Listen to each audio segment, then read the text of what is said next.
सरकार का राज तिलक, कल नए सीएम के साथ 2 डिप्टी सीएम की शपथ। आपको बता दें कि शपथ ग्रहण समारोह की तैयारियां जोरों पर हैं। प्रदेश के 14वें सीएम के तौर पर भजन लाल शर्मा शपथ लेंगे, जबकि दोनों डिप्टी सीएम कैबिनेट मंत्री की शपथ लेंगे। संविधान में नहीं है डिप्टी सीएम की शपथ का कोई प्रावधान। कैबिनेट मंत्री को दिया जा सकता है डिप्टी सीएम का दर्जा। उसी के तहत दिया कुमारी और डॉक्टर प्रेमचंद बनेंगे डिप्टी सीएम यानी उप मुख्यमंत्री।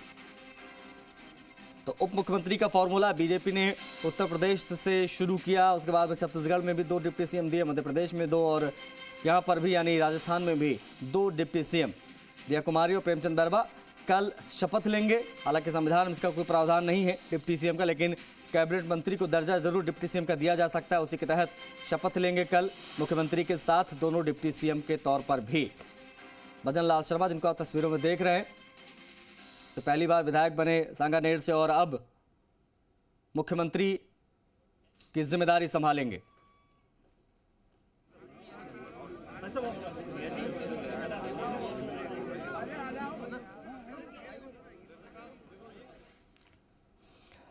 तो कल वो बड़ा दिन है भजन लाल शर्मा के लिए, क्योंकि उनका जन्मदिन भी है कल और कल शपथ ग्रहण समारोह भी भजन लाल शर्मा का।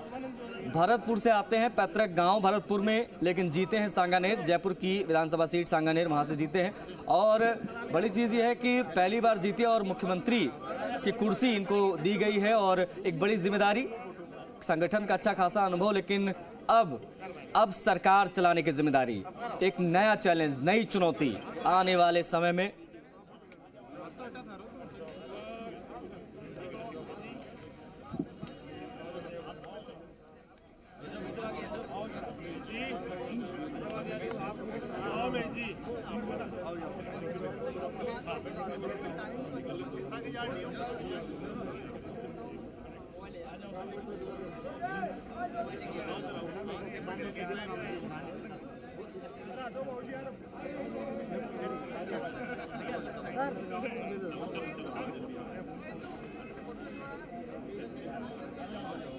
हमारे 2 सहयोगी हमसे सीधा लाइव कनेक्ट हो रहे हैं। विनय पंत हमारे सहयोगी लाइव कनेक्ट हो रहे हैं और विष्णु हमारे सहयोगी लाइव कनेक्ट हो रहे हैं। सबसे पहले विनय, मैं आपका रुख करूंगा। कल बड़ा दिन है भजन लाल शर्मा के लिए, जन्मदिन भी, कल शपथ भी लेंगे मुख्यमंत्री की।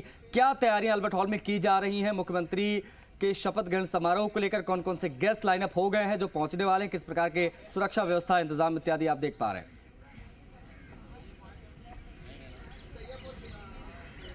जी आशीष, बिल्कुल देखिए, मैं इस समय अल्बर्ट हॉल के पास ही मौजूद हूं और अगर बात की जाए सुरक्षा व्यवस्थाओं की तो यहाँ पे काफ़ी जो सुरक्षा है चाक चौबंद रखी गई है। मैं मेरे सहयोगी संजय से कहूँगा कि वो आपको दिखाएं कि किस तरह की, किस लेवल की सिक्योरिटी यहाँ पे रखी गई है। आम जन का जो प्रवेश है वो पूरी तरह से आज यहाँ पे बंद कर दिया गया है और आप देख सकते हैं मेटल डिटेक्टर में से होकर गुजरने के बाद ही यहाँ पे अंदर प्रवेश करने दिया जा रहा है। जो पुलिसकर्मी हैं वो लगातार यहाँ से सुरक्षा जाँच के बाद ही अंदर लोगों को प्रवेश दे रहे हैं और केवल उन्हीं लोगों को प्रवेश देने की अनुमति है जिनके पास पास मौजूद। आप देख सकते हैं जो यहाँ से कुछ लोग गुजर रहे हैं, उनके गले में जो पास है, उस पास के बाद ही उनको एंट्री दी जा रही है। और पुलिस, अगर आप देख सकते हैं तो बड़ी तादाद में यहाँ पे जो सिक्योरिटी है वो एकदम चाक चौबंद रखी गई है। मैं बताना चाहूँगा जो मुख्य स्टेज है और उसके आसपास का जो एरिया है उसको एसपीजी ने अपनी सिक्योरिटी के अंडर में लिया है। इसके अलावा अगर बात करें सुरक्षा की तो quick response team, emergency response team, इसके जो कमांडो हैं उनको सुरक्षा में तैनात किया गया। आप देख सकते हैं दूर दूर तक आपको केवल यहाँ पे जो पुलिसकर्मी है वो दिखाई देंगे, क्योंकि अभी कुछ देर पहले ही सिक्योरिटी व्यवस्था और तमाम जो कल राज तिलक होगा नई सरकार का, तो उसमें किस तरह की सुरक्षा व्यवस्था रहेगी, किस तरह की किस पॉइंट पर ड्यूटी करनी, इसको लेकर यहाँ पे जो पुलिसकर्मी हैं उनको ब्रीफिंग की गई थी पुलिस के अधिकारियों के द्वारा। जो Jaipur police commissioner Biju George Joseph हैं वो खुद सुबह से यहाँ पे मोर्चा संभाले हुए हैं, लगातार घूम कर सुरक्षा व्यवस्थाओं का जायजा ले रहे हैं और जो सुरक्षा में तैनात सुरक्षा कर्मी हैं उनको यहाँ पे दिशा निर्देश दिए जा रहे हैं। इसके साथ ही अगर हम बात करें राज तिलक की, तो कल जिस तरह से मुख्यमंत्री और 2 उप मुख्यमंत्री यहाँ से शपथ लेंगे, तो उनका जो शपथ ग्रहण समारोह होगा उसके अंदर जो गृह मंत्री हैं अमित शाह वो शामिल होंगे, रक्षा मंत्री राजनाथ सिंह शामिल होंगे, इसके अलावा प्रधानमंत्री नरेंद्र मोदी शामिल होंगे और कई बड़े दिग्गज कद्दावर नेता जो हैं बीजेपी के वो इस पूरे जो शपथ ग्रहण समारोह है उसमें शिरकत करेंगे। इसके साथ ही बीजेपी शासित जितने भी प्रदेश हैं वहाँ से उनके जो मुख्यमंत्री हैं वो भी इस भव्य समारोह के अंदर राजस्थान बीजेपी से कौन कौन से लीडर्स, कौन कौन से नेताओं को न्योता दिया गया है? क्या वसुंधरा राजे पहुंच रही हैं? क्या सतीश पुनिया साहब पहुंच रहे हैं? क्या राठौड़ साहब पहुंच रहे हैं? किन किन गेस्ट को प्रदेश स्तर पर बुलाया गया है?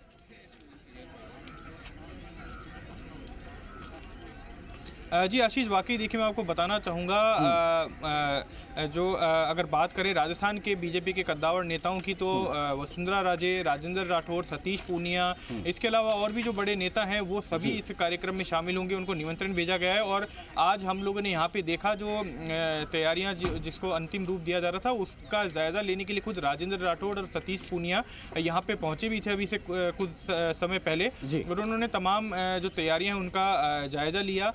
और इसके साथ ही मैं बताना चाहूँगा तमाम जो विधायक अभी चुने गए हैं जो जीते हैं बीजेपी के, वो सभी इस शपथ ग्रहण समारोह में शामिल होंगे। आगे स्टेज के पास में जो बैठने की व्यवस्था की गई है वो वीवीआईपी एरिया है, जहां पर तमाम विधायक, बीजेपी के तमाम बड़े नेता, संघ से जुड़े हुए पदाधिकारी और संघ के जो बाकी के जो लोग यहाँ पे शामिल होने आएंगे इस समारोह में, उनके बैठने की व्यवस्था यहाँ पे की गई है।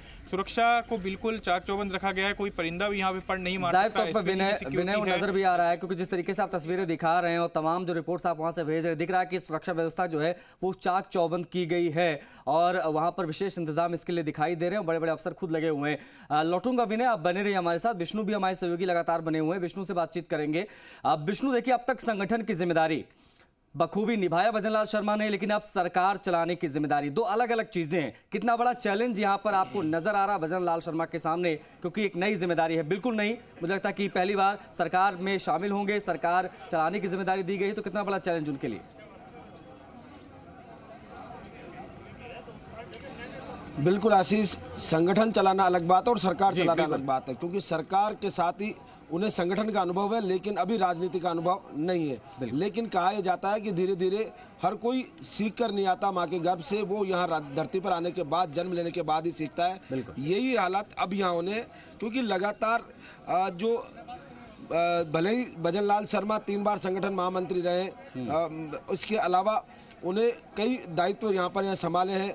राजनीति में पहली बार चुनाव लड़ा और चुनाव लड़ने के बाद सीधे मुख्यमंत्री के पद पर संभालेंगे, तो ऐसे में चुनौतियां उनके सामने कई होगी, क्योंकि लगातार जो अनुभवी राजनीतिज्ञ हैं वो उनके साथ हैं। टीम में कौन लोग जुड़ते हैं, कौन नहीं जुड़ते हैं, इलाकामान किन को जोड़ता है, ये तमाम बातें यहाँ पर उनके लिए लाजमी होगी।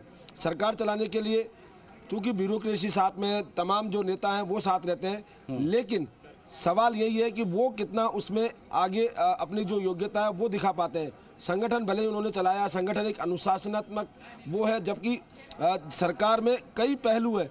ब्यूरोक्रेसी के साथ ही यहाँ की जो लॉ एंड ऑर्डर है उसको संभालने के लिए उसको किस तरह से ध्यान रखा जाए, कई तरह की जो बातें हैं वो उनको अलग चुनौती यहाँ सामने आने वाली है। इस वक्त मैं बीजेपी मुख्यालय में खड़ा हूँ, जो आप देख सकते हैं कि बड़ी संख्या में जो लोग हैं वो यहाँ पहुँचे हुए हैं, अपने जो नेता हैं उनका सम्मान करने के लिए पहुँचे हैं। खुद जो नए जो मुख्यमंत्री हैं भजनलाल शर्मा, उनका स्वागत के लिए पहुंचे हैं। बीजेपी प्रदेश अध्यक्ष से मिल रहे हैं, संगठन महामंत्री चंद्रशेखर उनसे मिल रहे हैं। लगातार तमाम लोग यहाँ पर पहुंचे हुए हैं और स्वागत करने कहीं ना कहीं वो चाहते हैं स्वागत किया जाए। आप देख सकते हैं कि ये लोग हैं जो यहाँ पर बैठे हुए हैं और इसी को लेते हुए आप देख सकते हैं कि यहाँ लगातार जो लोग हैं वो यहाँ बैठे हुए विक्ट्री का साइन बना रहे। अलग अलग प्रदेश के जो अलग अलग हिस्से हैं, जिले हैं, वहाँ से दूर दराज के इलाकों से यहाँ पर आए, लगातार उनको कहते हुए कि ये कहीं ना कहीं इस जीत को उत्साहित है, इनकी महत्वपूर्ण भूमिका है। ये जो जन जन पर लगातार जो नेता हैं जो ग्राउंड स्तर पर काम कर रहे थे, मेरे साथ कुछ युवा भी हैं, उनसे बात करते हैं कि वो क्या कहते हैं। क्या कहना, आप यहाँ पर पहुँचे हुए? जी, मुझे बहुत खुशी है, यहाँ के नरेंद्र मोदी जी का सपना इधर सच होने जा रहा है। राजस्थान में जो मोदी की गारंटी है वो सच बन के उभरेगी राजस्थान में, और राजस्थान भी राइजिंग राजस्थान का एक नया स्लोगन लेके आया है, जो अच्छी इंडस्ट्रियल ग्रोथ भी यहाँ पे शो होगी। बिल्कुल, इनको उम्मीद है कि राजस्थान तरक्की करेगा, क्योंकि लगातार जिस 5 साल तक पीड़ा से जो लगातार बीजेपी नेता उठाते आए हैं कि राजस्थान में कानून व्यवस्था पूरी तरह ध्वस्त हो गई थी, विकास के दरवाजे बंद हो गए, तो ऐसे में अब विकास की नई उम्मीद, नई किरण आएगी। भजनलाल शर्मा मुख्यमंत्री बने हैं, साथ में 2 डिप्टी सीएम कल शपथ लेंगे। सरकार का गठन कल हो जाएगा औपचारिक रूप से, लेकिन आगे जो टीम आएगी वो किस तरह की आएगी, क्योंकि पोर्टफोलियो आगे बढ़ना है। जो नए मंत्रिमंडल का विस्तार होगा, यही समझने वाली बात है विष्णु, यही समझने वाली बात है, क्योंकि जो पूरा पोर्टफोलियो सामने आएगा वो आने वाले दिनों में पता चलेगा किसको क्या जिम्मेदारी दी जाएगी, लेकिन अनुभवहीनता नजर आ रही है। अब ऐसे में इससे कैसे पार पाएगी ये नई सरकार, ये अपने आप में बड़ी चीज, मुझे आप बेहतर तरीके से समझा पाएंगे विष्णु, क्योंकि देखिए दोनों डिप्टी सीएम के पास भी इतना ज्यादा कोई विशेष अनुभव नहीं। दिया कुमारी को भी पहली बार इस तरीके का मौका मिल रहा है, बैरवा साहब को इस बार पहली बार इस प्रकार का मौका, भजन लाल शर्मा तो संगठन के व्यक्ति पहली बार सरकार चलाएंगे। अब ऐसे में ये कितनी बड़ी चुनौती साबित होती है विशेष तौर पर नई सरकारों के लिए। जब गहलोत साहब पहली बार बने थे तो उनके साथ जाहिर तौर पर बहुत बड़ी टीम थी, वसुंधरा जी पहली बार बनी तो उनके साथ बहुत बड़ी टीम थी जिन्होंने सरकार चलाने में मदद की। धीरे धीरे करके वो पारंगत हो गए और राजस्थान को यहां तक लेके पहुंचे। अब राजस्थान जिस एरा में है यहां से एक वही पेस मेंटेन करके आगे चलना है। नई चुनौतियां हैं सामने 24, कैसे पार पाएंगे? बिल्कुल आशीष, 2024 जो है चुनाव होने, हालांकि सब जिस प्रकार इस जो 2023 में चुनाव हुए विधानसभा, उसमें पीएम नरेंद्र मोदी का चेहरा सामने था, लेकिन 2024 में भी चेहरा, यही उम्मीद रख के चल रहे हैं कि 2024 में भी चेहरा होगा। लेकिन जिन वादों और जिन अपेक्षाओं के साथ बीजेपी को सत्ता में आई है, वो अपेक्षाओं पर कितना खरा उतर पाती है। कानून व्यवस्था बड़ी चुनौती है, लगातार यहाँ पर जो सरकार है उसको चुनौती मिलती रही है। अभी हाल ही गोगामेड हत्याकांड हुआ, घर में घुसकर हुआ, इसके अलावा दूर दराज के जो बदमाश है उनको किस तरह से काबू पाया जाएगा। अर्थव्यवस्था राजस्थान की बड़ी खराब है, यहाँ पर 500 से लाख करोड़ से ज़्यादा कर्ज राजस्थान के सर पर है, उस कर्ज से कैसे पार पाया जाएगा। आर्थिक संसाधन किस प्रकार बढ़ाए जाएंगे, ये आने वाली चुनौतियां हैं, क्योंकि सरकार शपथ ग्रहण करेगी और उसके बाद मंत्रिमंडल आएगा तो मार्च में बजट सेशन होगा। उस बजट सेशन में किस तरह के उपाय किए जाएंगे जिससे सरकार सुचारू रूप से चले, राजस्थान विकास की ओर बढ़े। तमाम है चुनौतियां वो सरकार के सामने रहने वाली है, क्योंकि 3 नए चेहरे हैं यहाँ पर सामने। आने जो मंत्रिमंडल है उसमें किन लोगों को शामिल किया जाता है, पुराने जो कई चेहरे हैं जिनको अगर शामिल किया जाता है तो वो आगे किस तरह से बढ़ाते हैं इस राजस्थान को। बात यही सवाल होती है कि अब लोकसभा चुनाव से पहले भी बड़ी चुनौतियां हैं कि जिन बातों पर खरा उतरने की बात थी कि सरकार ने जो वादे करके आई है उन पर कितना खरा उतर पाती है, ये देखने वाली बात होगी। फिलहाल यहाँ पर लगातार जो लोग हैं वो पहुँच रहे हैं। एक बार फिर दर्शकों को बता दें कि बड़ी संख्या में जो लोग हैं वो यहाँ पहुँचे हुए हैं। कहाँ से आए आप?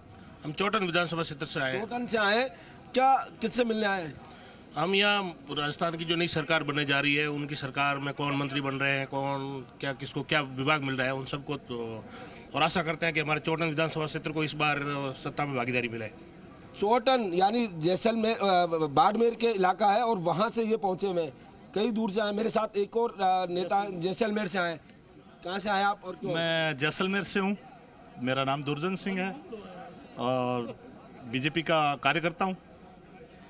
क्यों आए आप यहाँ पर इतनी दूर चल के? यहाँ पर जो पिछला ये 5 साल का कुशासन था कांग्रेस का, वो जब निपटा है और अभी सुशासन आया है। हमारे माननीय मुख्यमंत्री भजन लाल जी शर्मा के नेतृत्व में हमारी जो सरकार बन रही है और हमारे जो मंत्री बन रहे हैं, उन चेहरों को हम वेलकम करने के लिए। बिल्कुल, अभी मंत्री नहीं बन रहे, लेकिन मुख्यमंत्री और 2 उप मुख्यमंत्री शपथ लेंगे। हालांकि उम्मीद इनको यही है कि मंत्री बनेंगे और उन चेहरों को बधाई देने आए हैं। जाहिर तौर पर देखिए बड़ी चीज ये होती है विष्णु की, जो जिस क्षेत्र का होता है, जो जहां से प्रयास करता है, अपने नेता को विधायक बनाता है, फिर एक्सपेक्टेशन भी हाई होती है कि भाई हमारा नेता मंत्री बने, सरकार में शामिल हो, ताकि हमारे तमाम काम हो सके और हम भी गर्व की अनुभूति कर पाए। अब ऐसे में देखने वाली बात होगी कि पहले तो मुख्यमंत्री, फिर 2 डिप्टी सीएम शपथ लेंगे, उसके बाद में मंत्रियों का शपथ होगा।